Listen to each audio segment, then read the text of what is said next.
Welcome to Wayne's Old Time Radio Page channel. I'm Wayne, your host. These programs are brought to you by support of our listeners. You can give your support at Patreon or PayPal, either one. There's clickable links in the description below. Thanks for your support and enjoy the shows. If you'd like for me to get you a shout out, there's a link to PayPal in the description below. Leave us a donation.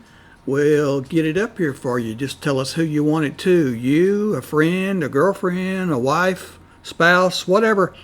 And we'll get it up here. A startled corpse, a blue-eyed woman, and a cryptic message scrawled by a dying man, with the pieces of a Chinese puzzle that wouldn't fit together. Until I found out what was deadly about the orange dog. From the pen of Raymond Chandler, outstanding author of crime fiction, comes his most famous character as CBS presents The Adventures of Philip Marlowe.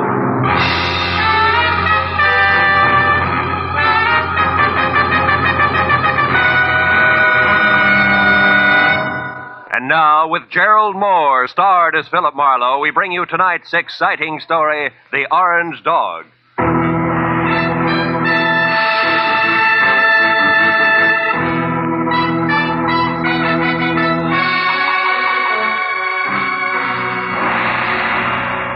By 6 in the evening of a very slow day, I'd resigned myself to the business of no business. So I took my feet down from my desk, switched off the lights, and started out the door for home with the prospect of a nice, quiet evening ahead of me. But I didn't make it, even as far as the door. Oh. Hello, Philip Marlowe. Marlowe, my name is Shelley Martin. I'm at 8412 Los Feliz, a private residence.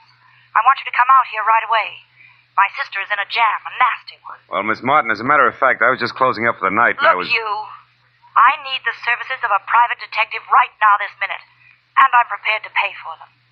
There are plenty of others in town. Are you coming or not? Yeah, okay, and thanks for the reminder. That's me you hear sprinting up your front walk. That's much better. And Marlowe, bring your brains along. You're going to need them.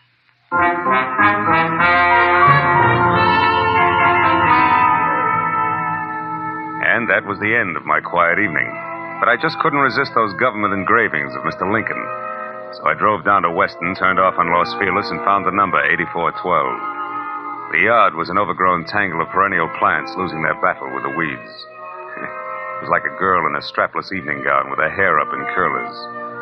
However, I could see a light through the Venetian blinds, and the doorbell worked, with a resonant two-tone chime that caused the door to open just far enough to allow a pair of eyes so blue they were almost purple to peek out at me.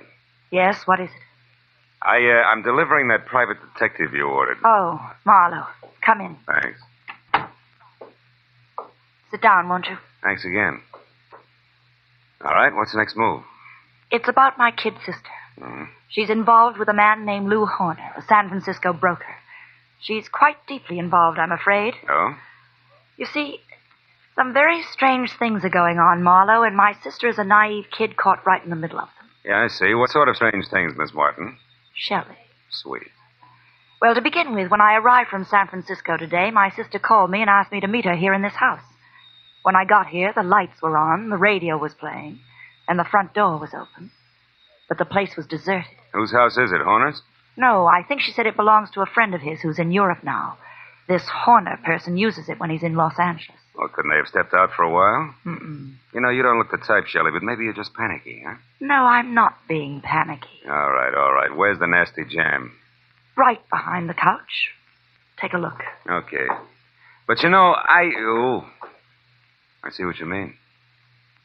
Who is he, Shelley? How'd he get here? Maybe it's Horner, I don't know. I tried to search him, but I couldn't. Mm-hmm. Well, it wouldn't have helped anyway. Whoever shot him cleaned him out. No wallet, no papers, nothing. I found this magazine lying under his hand. Look here. Mm-hmm.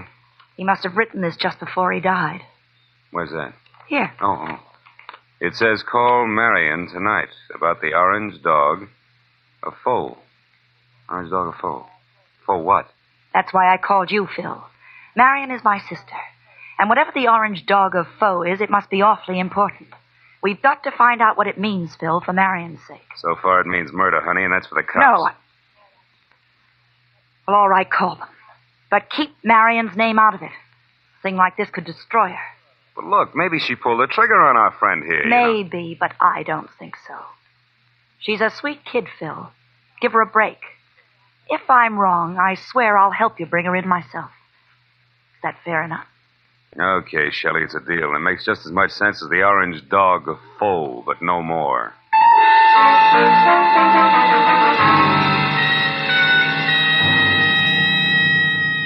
After I'd checked as far as I could on my client and sent her home, which was to the Villa 12 at the Wilshire Gardens Hotel, I ripped the General Squeegee tire ad with a message scribbled across it out of the magazine, folded it up, and stuck it in my pocket. Next, I called Lieutenant Ibarra at Homicide and told him where I'd found a body, probably named Lou Horner, leaving out all the details about Shelley, Marion, and the orange dog. Then I started out the door, but got back as a shadow slid across the walk. I caught a glimpse of a large, ugly head of long, dirty hair set on a small, ugly body that was moving fast. By the time I got out on the walk, Longhair was already putting mileage on a green coupe with a broken tail light. It winked mockingly as it went out of sight. So I got in my car and headed for New Chinatown. It was the logical place to get some information regarding a Chinese dog. I saw a light filtering through a dingy window, illuminating the words James Tang, dealer in Oriental curios. Inside the musty shop, a little man, dressed in a black kimono, drifted forward, softly. Yes? I think perhaps you can help me, huh? I am honored. To be able to help will bring fragrance of plum blossoms to my nostrils, carpet of rose petals to my humble floor, and 1,000 blessings upon my head. Oh, that's very pretty. Tell me, what is the dog of foe? The dog of foe? Why, this fantastic creature here is called the dog of foe. His fierce eyes and snarling mouth are to frighten away evil spirits from temples of Buddha. Why do you say called the dog of foe?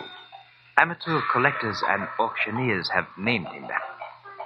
It sounds exotic to cash customers. Actually, he is a lion. The lion of Korea. I see. Tang, would you happen to have an orange dog of foe?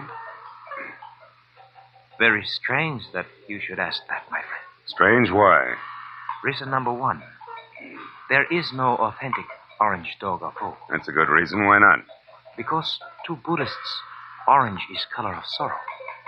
The piece you speak of could not possibly be authentic. What's reason number two? You are second person to inquire after this non-existent orange dog of foe within the last few minutes. Was it an ugly little man with long hair? Quite contrary. It was a very pretty girl with short hair. Was her name Marion? She made point of not leaving her name. Now, that proves something. However, my friend, old Chinese proverb, loosely translated, says a little knowledge is the instrument of a fool.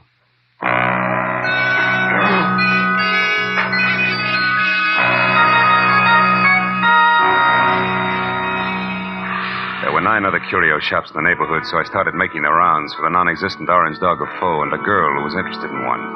From the first 3 shops, I got a fast horse laugh in the fact that the girl was still ahead of me. The next 2 netted an insult apiece and a total blank on the dame.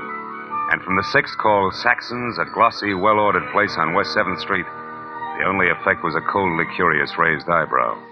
The man in front of me, whom I took to be Mr. Saxon himself, was a gaunt white Russian with a high, naked head the color of warm paraffin. His slender fingers played nervously with each other as we talked. The orange dog of foe. Yes, I have heard of such a piece, I think. It would be porcelain. Probably. This is your business. Who has it, Mr. Saxon? Can you tell me? No, I'm sorry. I believe I heard this orange dog mentioned just once, somewhere down in the village.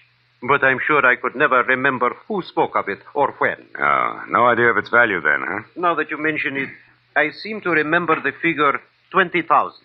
You mean yen? How much in American money? I am speaking of American money. It would be an importation from China, you know. How could it be worth that much? It's not even authentic, Mr. Saxon. Authentic? You seem to know a good deal more than I about this orange dog. Possibly one would have to see it to appreciate its value. Yeah. Tell me, has a girl been in here tonight looking for this orange dog? A girl? I know. Know anybody named Marion? Marion. No, there is no one in my acquaintance by that name. But why do you ask? Because Marion has quite an interest in the orange dog. I have a feeling they'd make a great team if we could get them together. I see. And what is your name, sir? It's not Fu Manchu, Mr. Saxon. Good night.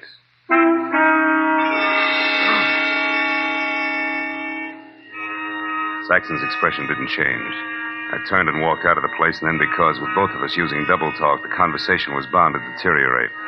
At least I had found out that the orange dog of Foe existed and was going for a very high figure, especially for a phony. And it didn't take an abacus to figure out that Saxon knew more than he told me. Well, I started up the sidewalk to the next bric-a-brac emporium when I saw something parked on the side street which brought me to a halt. It was that green coupe with the broken tail light. I went over to it, found it empty, and stuck my head inside to check the registration card for Longhair's real name. Yeah, it was a very foolish move because Longhair at that very moment prodded my kidney with the muzzle of a .38. And neither he nor the gun had a sense of humor. All right, Mr. Wise Guy, come on, walk.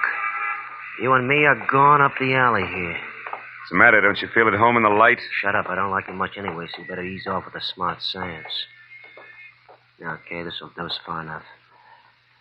Well, Mr. Wise Guy, did you find what you're looking for? You mean the orange dog, Shorty? The answer's no. The orange dog. So that's where the plates are. What plates? You're working for Horner. You don't know what plates. Look, chum, when you get your next haircut, have your brains dusted off. Nobody works for Horner anymore. Horner's dead. Dead? Since when? What's the surprise act for? You saw the body. You were sneaking around that house on Los Feliz. In fact, you might have killed Horner yourself. That body wasn't Horner. Why, Horner's 3 times the size of that guy on Los Feliz. He's bald. Also, he's so dumb he can't remember his own phone number. Oh, hold it. I'm looking for Olvera Street where they sell those enchiladas. I'm sorry, gentlemen. I don't want to intrude. Hey, quiet. I'll blow your brains out. All right, now, come on, Mr. Wise Guy. Tell me what Horner's got on his mind. You know all right. I saw you taking orders from his girl. You mean Shelley Martin? Who else? Thought maybe you meant Marion. Marion?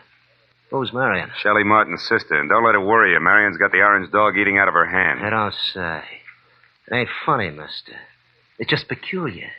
Because Shelley Martin don't have a sister, I know. So it seems like you're a very mixed-up character. In fact, Mr. Wise Guy, you're so mixed up, you're no good to me at all. So get over there with the rest of that.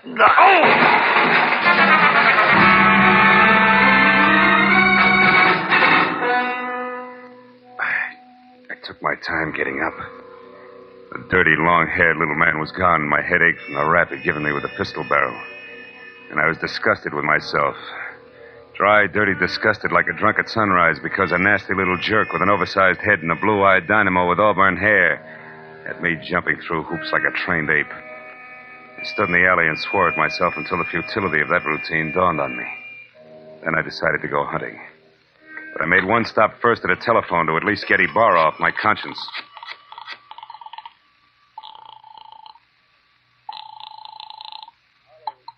Lieutenant Ibarra. Marlowe, Lieutenant. I just found out that body on Los Feliz isn't Horner. I knew that an hour ago. Huh? The body isn't Horner's, and Horner is no broke. He's a counterfeiter, a big one. Oh. The dead man was a treasury agent named Slade who was closing in on Horner. So if you've got anything you haven't told, Phil, you better get it off your chest. At this point, it's a pleasure. Girl named Shelley Martin's calling the signals about now, and she can be found at Villa 12, Wilshire Gardens Hotel. Yeah, hurry. You'll just about meet me there, Ibarra. Now, wait. Suppose you go alone and find out what you can first. That's a switch. I'll follow in half an hour. Let's not freeze her up, Marlowe. Let's keep her talking, okay? Okay, Ibarra. That's easy for her. She's got a forked tongue. Only this time it's going to wag strictly on the straight and narrow, I guarantee it.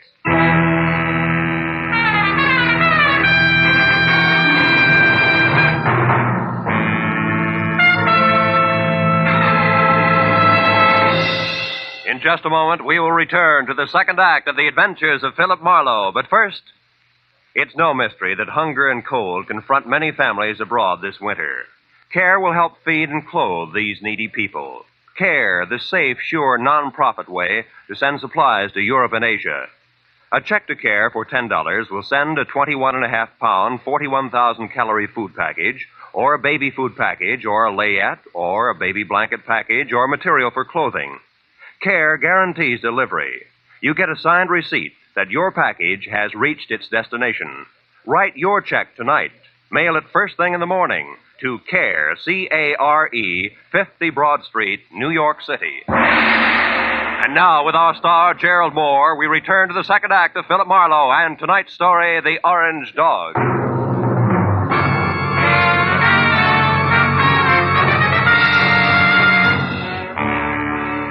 When I pointed my car toward the Wilshire Gardens and a beautiful liar named Shelley Martin, I was sure of two things.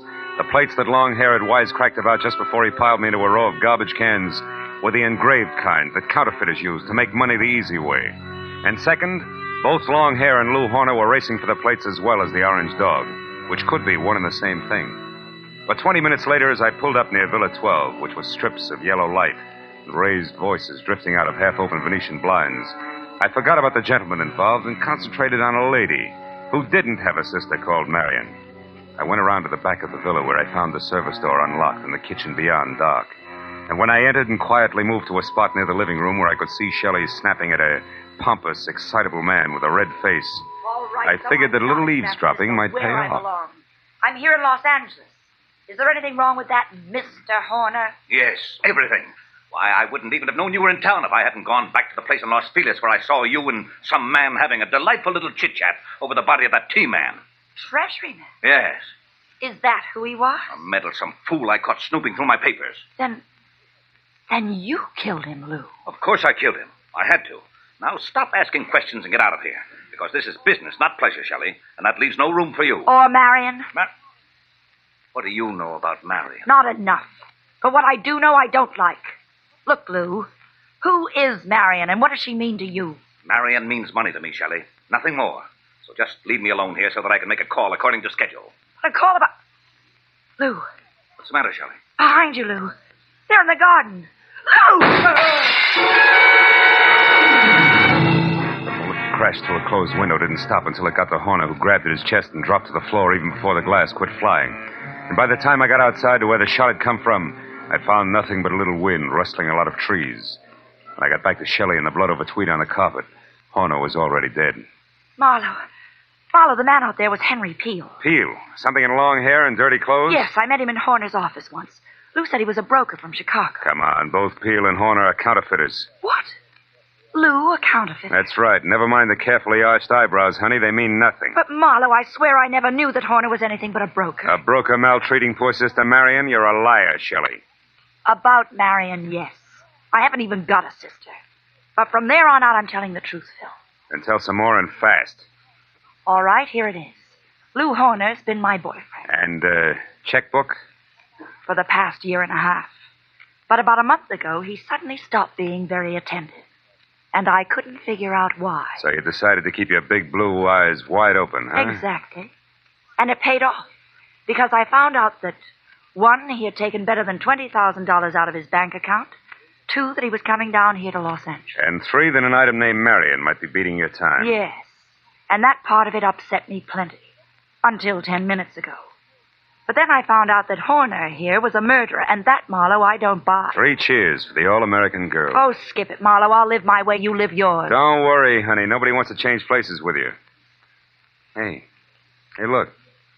Why does Horner wear a little rubber band on his little finger, do you know? Oh, he had a bad memory. Used every kind of gadget in the books to keep himself from forgetting things, especially numbers. Yeah.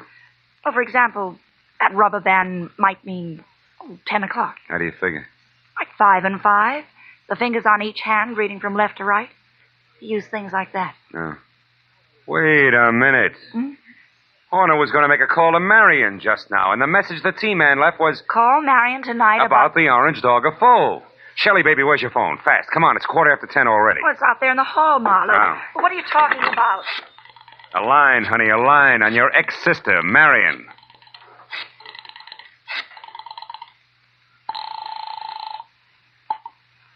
This is Mr. Saxon. Ah. Lou Horner, Mr. Saxon. I know I'm some 15 minutes late with this call, but I'd still like to see you about the orange dog of foe. Certainly, Mr. Horner. The orange dog is here, waiting for you. Good. I'll be right over. Marlowe, who is Mr. Saxon? A man very close to a lot of trouble, Shelley. Now, look, you wait right here for the law, and in particular, one Lieutenant Ibarra. Tell him nothing but the truth about Horner and what he meant to you in dollars and cents, and you may be all right. But where are you going, Marlowe? To a curio shop on West 7th Street to see, among other things, the orange dog of foe.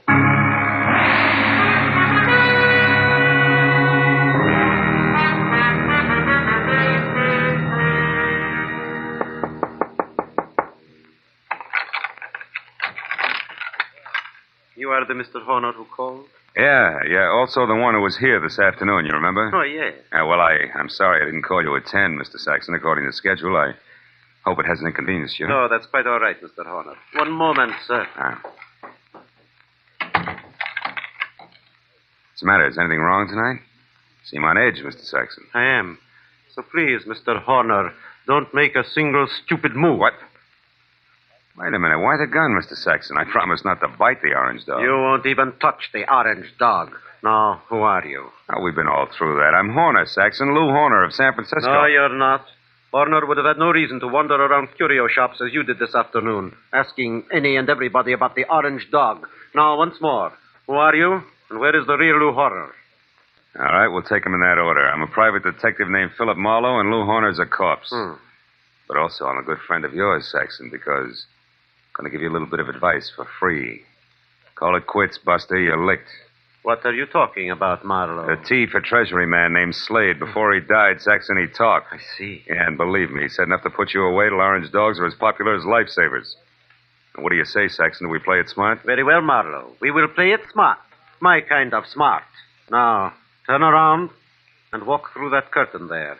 I want to show you something. Orange dog, maybe? Yes, the orange dog of Foe. I want you to see it for yourself before you die. Saxon said die like it already happened. And after he relieved me of the comforting bulge of the gun in my pocket and marched me to a large, windowless room that was a little darker than the lining of an 8-ball, he told me to stand very still. Then he turned on a single lamp that rested on a large, scarred table, and next to it an ordinary shipping crate and cushioned on all sides by white wrapping paper. I finally saw the orange dog of Foe. It was a porcelain lion, pop-eyed, majestic in a crazy way. And also it was colored orange, bright and clear. But now that I'd seen it, I knew that the next move was Saxon's. And I turned to face him. It was then that I noticed the black curtain behind him moved slightly. And Longhair quietly stepped into the room. This Mr. Saxon did not know about. Well, Marlowe, now that you have seen the orange dog for your first and last time, what do you think of it? He thinks it's just Jim Dandy, mister. Now drop your gun before I blow the top of your head off. Go on, drop it. It's better. Now sit down there and stay put. And you, Marlowe, get across the room. Okay. Thanks for showing up, Peel, before Saxon here ran out of small jokes. Don't kid yourself, Marlowe. I didn't just show up. I've been right behind you all the way. That's how I work. So what do you want, Peel? A couple of very fine engraved plates that I've been after for 6 months now. Plates which could be in the orange dog of Foe? No place else but. Or did you think that maybe the late Mr. Horner wanted as an ornament? But that's all it is. There are no plates in the orange dog. It is only a collector's item. And you're a liar, Saxon. And I know the best way to prove that. Marlowe, pick that thing up and toss it against the wall. No, don't. I tell you there's nothing in it. Toss it, Marlowe. Go on. Okay, Peel. Now we'll see who's right about the plates being here. Nothing, huh, Peel? No. Nothing.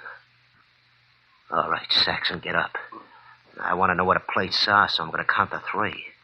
That's how long you have to live if you don't tell me. No.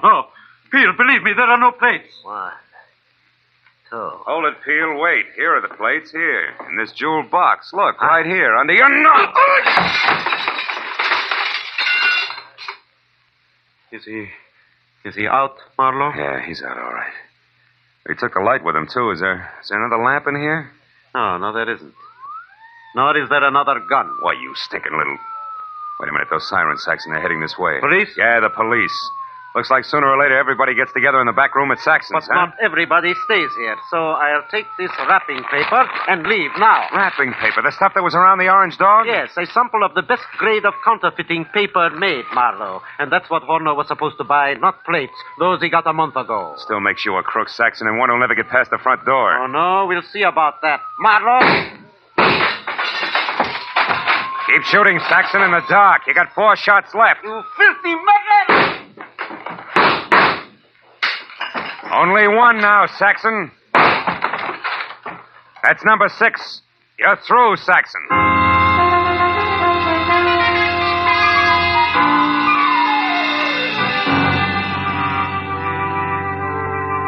By the time Ibarra and his boys, plus a half a dozen very anxious T-men, got into the room, Saxon was already coming apart at the seams. After a half hour of steady questioning, he split wide open and led us all to a basement hideout where the T-men went wild over a few thousand sheets of A1 counterfeiting paper.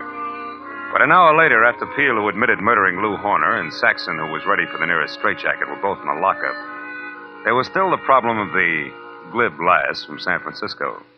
But finally, when Shelley, Lieutenant Ibarra, and I stood under the green light of the globe in front of police headquarters, I knew that the girl who technically was only guilty of withholding information from the police was not going to spend any time in the pokey. Because, after all, I was more or less guilty of the same thing.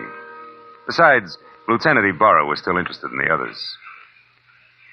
Well, Marlowe, it looks like the whole business actually boils down to a single transaction between Clay Saxon, who had the counterfeiting paper, and Lou Horner, who was supposed to buy it. That's right, Ibarra.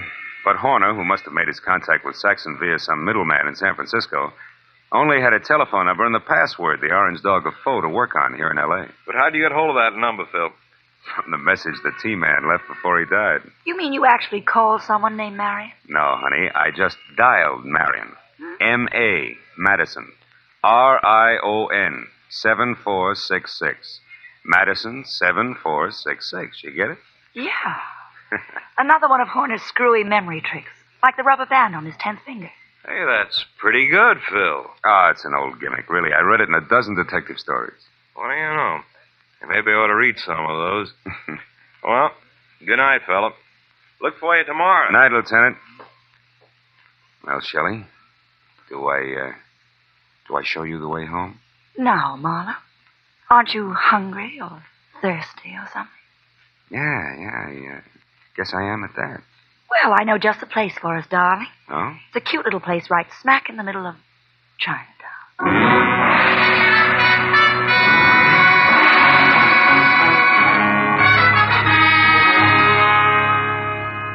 Well, we got through a small Chinese dinner without seeing or hearing from a single orange dog. And when it came time to leave, I was thinking that Shelley wasn't really too bad a kid at that. So when she left the table to powder her nose, I started to make plans. But when she got back, I forgot about them because in the meantime, she'd run into an old friend.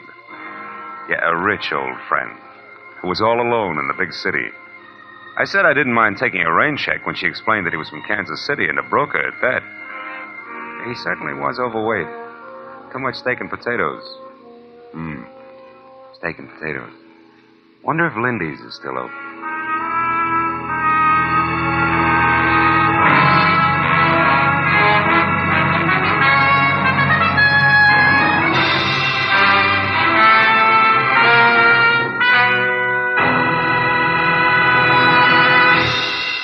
The Adventures of Philip Marlowe, created by Raymond Chandler, stars Gerald Mohr, and is produced and directed by Norman MacDonald. Script is by Mel Donnelly, Robert Mitchell, and Gene Levitt. Featured in the cast were Francis Robinson, Edgar Barrier, Tony Barrett, Lou Krugman, and Ed Begley. Lieutenant Detective Ibarra is played by Jeff Corey. The special music was by Richard Orant. Be sure and be with us again next week when Philip Marlowe says... I was hired to find a blackmailer, and I did. But first I found a badly beaten Adonis, a Jezebel with an accent, and a man who had been an easy mark for murder.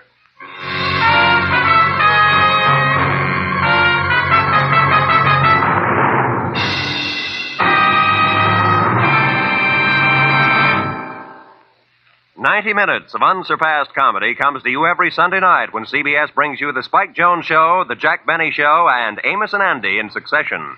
Tomorrow night, pianist Alec Templeton and songstress Peggy Mann are Spike Jones' special guests. Jack Benny and his gang, and Amos and Andy, following in succession, will bring you more of the laughs that make them first for Sunday night fun. Spike Jones and Amos and Andy come to you over most of these same CBS network stations, and Jack Benny comes to you over them all. Now, stay tuned for Gangbusters, which follows immediately over most of these stations.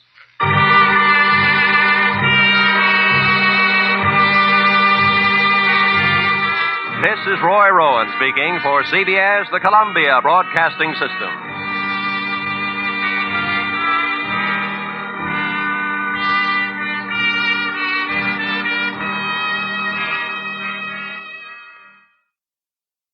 These programs are brought to you by support of our listeners. You can give your support at Patreon or PayPal, either one. There's clickable links in the description below. Thanks for your support and enjoy the shows.